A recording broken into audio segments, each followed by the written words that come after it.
Okay, shoutout po mga ka-trigger at ito ang muli ang inyong Pinifirearms Instructor na gunsmith din naman. At bago ako bumati at magpasalamat ay gusto ko lang munang basahin ang ating content ngayon mula sa katanungan ni Candy Marley Baako. Sabi ni Candy Marley Baako ay, matanong ko lang po, Idol, yung Rock Island Armory ba at Armscore is a sister company kasi yung baril ko po ay RIA TAC Ultra FS High Cap. Ang tatak tas ang nakalagay ay license is firearms. So, madali naman sagutin niya ng yes or no, pero tingnan natin kung ano ang basihan, kung ano ang ebidensya natin. Kasi baka mamaya pag ako ay nagtanong yan, ay may magsasabi na naman na mali ka. May magsasabi naman na hindi yan. May magsabi na ikaw ay wala kang alam. So, ang importante niyan ay meron tayong ebidensya para malaman natin talaga ang katotohanan. So, bago natin yan bigyan ng kasagutan, ay gusto ko lang muna kayong pasalamatan dahil sa inyong paglalike at pag-share ng ating mga videos dahil nakakatulong kayo para dumami ang ating mga subscribers at tayo umabot na ngayon ng 47,000 na mga subscribers, mahigit pa. Okay, at maraming salamat din doon sa mga hindi nag-skip ng ads dahil nakatulong naman kayo sa ating revenues na kung saan ay ang ating kita sa YouTube channel ay inilalaan natin sa ating 6 na estudyante, ating mga tinutulungan na anak ng mga single parent. At maraming salamat din doon sa mga nagpadala dito sa ating GCash number. Huwag po ninyong tawagan yan para bumili ng baril. Yan po ay anak ko, ang ating tresurera na tumatanggap lamang ng inyong mga tulong para maipaabot sa ating mga beneficiaries. At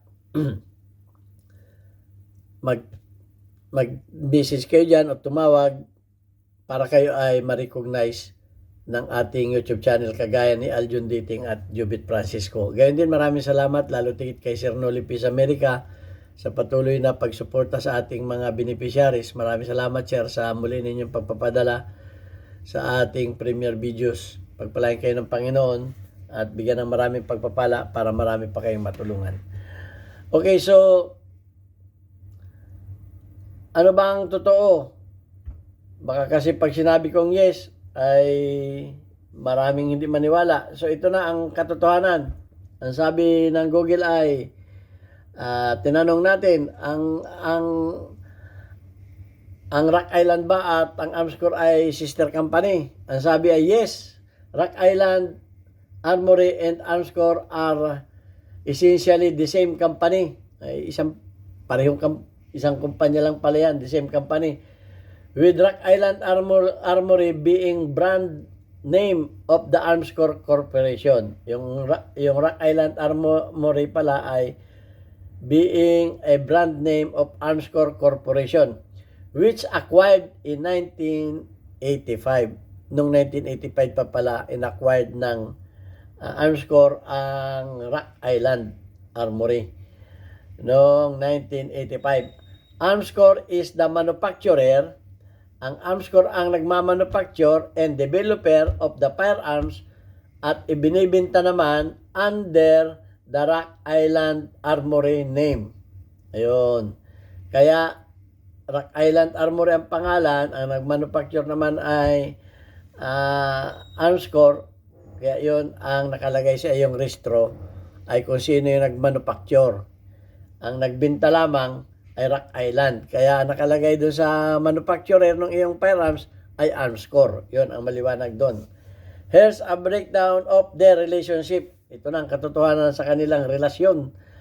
Arms Corporation of the Philippines, Armscore, is the parent company that owns the brand. Ay, parent company, hindi lang sister. Magulang pa nakalagay dito eh. Parent company that owns the brand. Yung Armscore ang nagmamay-ari noong brand ng RIA o Rock Island Armory. Siya na ang nagmamay-ari dahil siya na ang parent company. Rock Island Armory, RIA, is well-known brand that markets reliable and affordable firearms, particularly 1911 pistol. O yung Rock Island, sikat na sikat yan sa mga 1911. Yan, sila ang nagmamarket niyan. Ang Armscore manufacturer, all the firearms sold under the Rock Island brand. O yun. Ang manufacturer ay Armscore at ang nagbibenta or sold under Rock Island Armory brand. Armscore also produces the ammunition. Hindi lang baril, ammunition pa ang pinoproduce ng Armscore. And has facilities both. May facilities ito sa Pilipinas at sa United States. Ang facilities nila sa Amerika ay nasa Pahrump, Nevada. Yan ang facilities ng Armscore, nasa Pahrump, Nevada. Kaya huwag ninyong ismul-ismulin ang sariling atin. Inismul-ismul ninyo yan. Nasa Amerika din yan. Okay. So, sino ang may-ari who is the owner of the Rock Island Armory? A short while later, Armscore acquired the Rock Island Armory brand, a leading 9mm manufacturer and developer. Yung Armscore ay inacquired yung Rock Island Armory na sabi pa nga dito ay leading M1911 manufacturer and developer.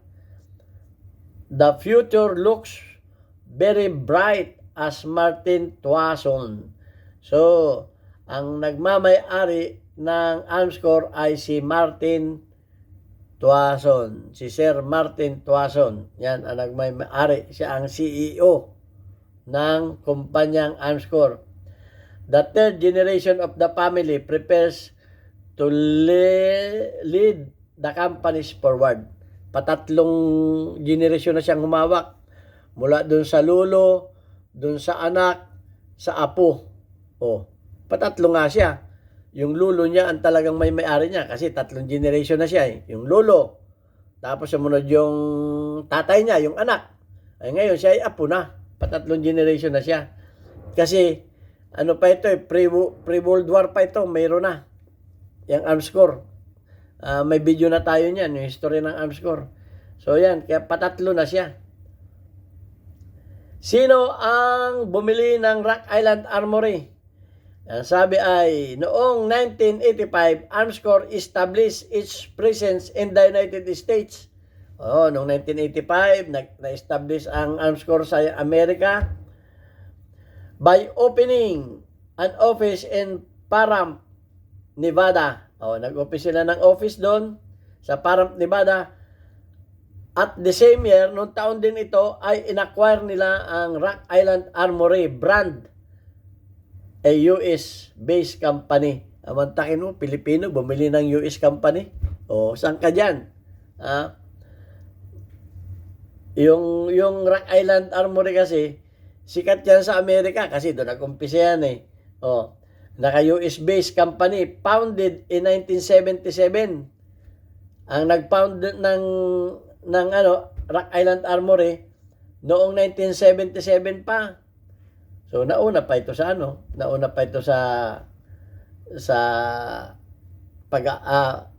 na-acquire na ito noong 1977 at noong 1985, 85 ba 'yun? Yan natin.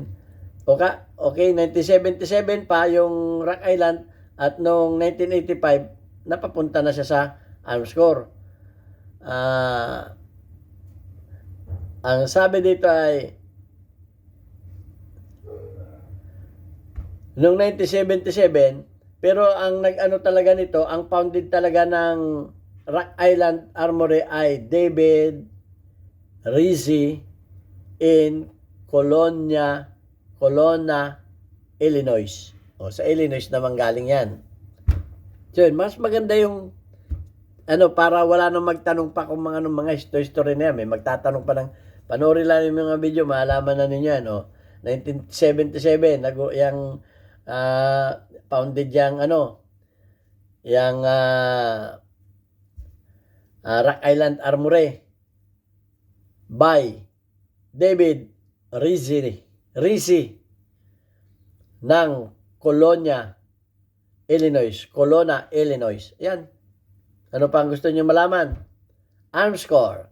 Distribution RIA 1911 pistol are designed and manufactured by Armscore in Marikina, Philippines. O, tamo? Marikina, Philippines. Napunta ng Amerika. Binili ang Rock Island kay David Rizzi ng Colona, Illinois. Ayun. Pagtagpi natin, yun na. Armscore in Marikina, Philippines and distributed in the United States. Distribute naman sa United States by Armscore USA located in Perham, Nevada. Ayan. Sikat na talaga ang mga Pilipino. Pagdating sa baril, hindi ninyo matatawaran. Ay, kaya pati yung ating mga paltik-paltik nakakarating na rin daw sa Amerika eh. So yun lang at ito na in 1985 Armscore Precision International opened in the first United States office in Perham, Nevada. A short while later, Armscore acquired the Rock Island Armory. Ayun na rin. Paulit-ulit lang kayo. Okay, wala na tayong Ito muna, former logo of Armscore. Logos of Armscore affiliates Squares Bingham. Kaya kung meron kayong mga lumang Squares Bingham, yan ay Armscore din yan. Yan ang dating logo niyan, Squares Bingham International and Rock Island Armory as well as the logo of the company itself. Yan na. Huwag na natin dami-dami yan. Kung babasahin pa natin yung mga forum dyan, yun din lang. Mga may magsabi na naman dyan na iba-ibang sagot. Ay, kasi forum yun eh. Okay, so, siguro naunawaan na natin ang katanungan kung bakit yan ay naliliw tayo. Ano ba talaga? Armscore o Rock Island? Akala natin, bakit naging pagtatalunan? Paanong naging Armscore yan? Ay, Rock Island nga yan eh. Amerika yan. Yan, maliwanag na. Baka pagtalunan pa natin yan eh. Sabihin naman niya, malabo yan, hindi pa pwede yan. Kasi kung hindi ko binasa yan, sabihin, gawa-gawa lamang yan eh. Piniperam si instructor. Paano naging Armscore yung Rock Island? Ay, Amerika yan. Ang daming magagaling dyan. Naku, alam ko na kayo. Okay, basahin na lang natin ating community spotlight. Weekly highlights of your most engaged audience members including your top commenters. Okay, shout out kay excuse me. Shout out kay Duran de Filotero, meron kang 42 engagement. Shout out kay Boy Cortez, meron kang 1 engagement.